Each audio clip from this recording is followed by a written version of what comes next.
Pemirsa, minat wisatawan domestik untuk berkunjung ke sejumlah objek wisata di Bali tetap tinggi meski masih dalam suasana PPKM. Namun karena objek wisata tutup, terpaksa mereka ditolak untuk masuk. Seperti halnya yang terjadi di objek wisata Pantai Pandawa, Kabupaten Badung. Puluhan pengunjung terpaksa diarahkan putar balik karena objek wisata terkenal ini tutup selama PPKM.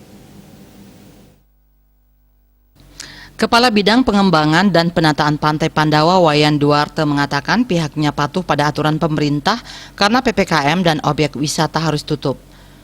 Penolakan ini terpaksa dilakukan karena selain mematuhi instruksi pemerintah, juga menghindari jangan sampai terjadi kasus meningkat dan kunjungan ke Pandawa dituding menjadi penyebabnya.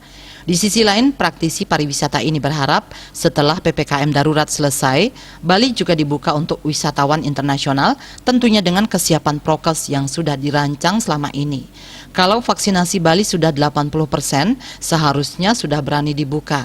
Ia menyadari pembukaan Bali untuk pariwisata internasional pasti ada resikonya, karena semua kebijakan pasti ada dampaknya.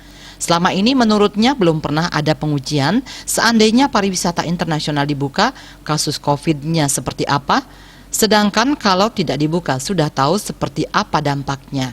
Bali harus berani membuka pariwisata internasional, apalagi belum ada kepastian kapan pandemi ini akan berakhir. Dia mencontohkan apa yang dilakukan Thailand terhadap objek wisata Phuket. Phuket dibuka untuk wisatawan internasional namun dengan direct flight untuk penerbangan dari negara tertentu. Sugiatnyana dan Pos melaporkan.